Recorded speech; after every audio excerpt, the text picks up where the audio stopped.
Last Friday, our real estate experts stopped by with an update on the home they are tearing down and rebuilding in Edina. Woo, there it goes. We were here on Friday. We were. You weren't because of the extended Inauguration Day coverage on ABC. We missed you. Yeah, we did. So here now is that update, plus what you should and should not compromise on when you are buying a new house. How long does it take? What goes down? It was like down in an hour. Wow. Yeah. Super fast, Yeah. yeah. Man, that's It incredible. was almost sad. Yeah. Well, I would imagine too, because you guys know that whenever you're taking down a home, you know that it's like removing something. It was memories for somebody, and then you want to erect something new that's beautiful there. But only an hour? Really? Oh, look at Danielle even got in there and got in on the action. Now, this is an example, and we talked about this last time with you guys, but I think it's important to reiterate that you felt the teardown was important because the lot is so fantastic. This is like a location that can't be beat, but the house just had a few too many things to fix to be able to deal there were with. structural issues, Yeah. foundation issues. It would just have been really hard to remodel it. And it still was a tuck under garage and Yep. small spaces. It just didn't suit the lot in the neighborhood anymore. All right, so an old house goes down in an hour. How long does it take to build the new house? 5 months. Oh gosh, Yeah. an hour seems like so much better. Yeah. So what are the next steps then in terms of building something new? Has everything been hauled away from the site? Yeah, I stopped in right before I came today and everything's gone. It's just nice and clean spot now. They're gonna, as far as I know, they're gonna actually dig the hole for the house first thing next week now. Okay. And within 30 days, you'll have a house that will be fully framed and roofed. It's so probably. incredible because I do Amazing. think a lot of us have this idea that you can only build a house in the summer, and that is not the case. No, not at all. Okay, now we want to talk a little bit more broadly regarding real estate. I like that you've got a couple of things that you think no one should compromise on whenever it comes to buying a home. We're going to start with the first. Do not compromise on this. Location. Yeah. Julie, I think a lot of people will do this. Why would you say do not? Well, it's the biggest regret I see after the fact. So I think people start looking in the location they want and they can't find exactly the house they want with all the updates, and they think, well, we'll just move about 20 minutes out farther and we'll deal with the commute, and then they move in and they find out that they're spending more time in the car than they wanted, and they have regrets. I'd say it's the biggest regret we have. Okay, so the location is a non-negotiable for that commuting reason, but also you say even things like, busy streets, train noise, plane noise, people will go, oh, it'll be okay, we can handle it, and then what happens? Yeah, if you love sitting out in your patio at night and having dinner, and you then decide to buy a house that backs up to a busy road, it's going to drive you crazy. What happens there? Do buyers go in and just fall in love with the upgrades that they see in there and just think, oh, this would be perfect? Yeah, they get wowed by all the upgrades in the house, and then they say, well, we can compromise on that. Do you have to try to talk them out of that? Do you have to say, hey guys, no, We let's do. think about the location here? We definitely advise. We had very close friends, sold a beautiful home in St. Paul that was just too small for their family, moved out to the suburbs, built big, beautiful, brand new home, and literally within a month, she was in tears. Oh, man. And then sold that house and came back to the city. And that was what, the commute was just too much for them? The commute, And they were city people. Yeah. They were used to living coffee in the city. shops and So didn't have it's that. important to think about, okay, not just what we think we're supposed to be doing, which is at some point we're supposed to have this big giant house in the suburbs, or we're supposed to be able to do this, we're supposed to be able to have this. Think about what you really can have.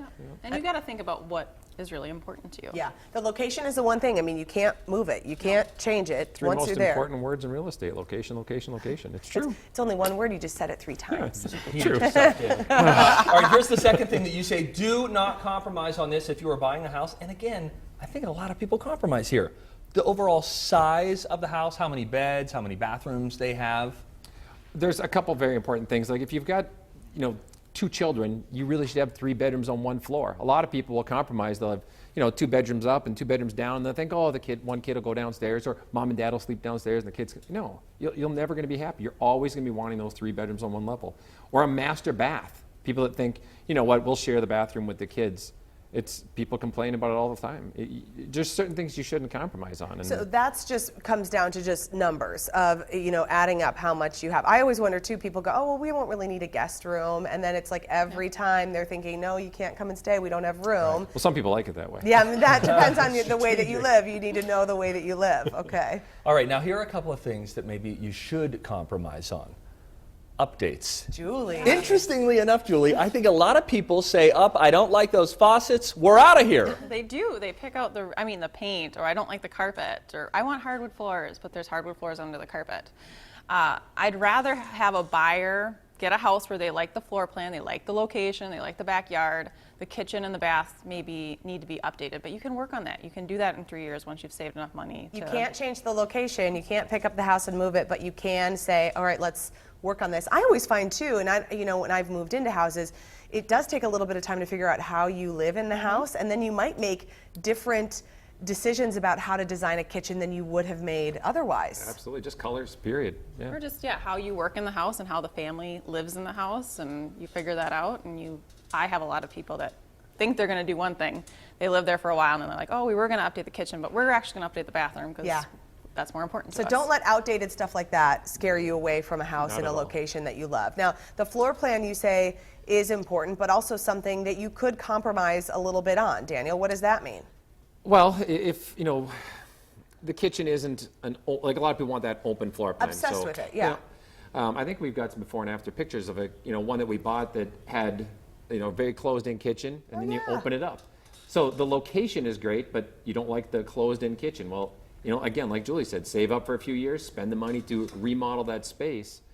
Oh my gosh, are you kidding me? It really is. That's before and after of the exact same place. And a now, lot granted, didn't change in the layout. No. Just that wall. Yeah, just came remove down. the wall and then paint it and cabinets and countertops and floors. It's probably a $30,000 change. But if you're looking at a $300,000-$400,000 home and it's in the location you want, live with the floor plan for a couple of years and save up that money. Because if you move out to somewhere you don't want to be, you got to sell the house. It's going to cost you more than that, just in all the cost of moving 3 times than it will remodeling the kitchen. Do you think, though, if you're looking at something that you're going, all right, I might want to remove that wall, before you buy it, should you have a contractor come in and look and go, is this load bearing? Is this going to be a huge production? Do you have people ever do that? And you should plan for that. And you should be working with a realtor that understands construction, so they can be able to look at it and go, yeah, you should be able to take this down. We can get a second opinion during the inspection and have a contractor come in and make sure you can. Right.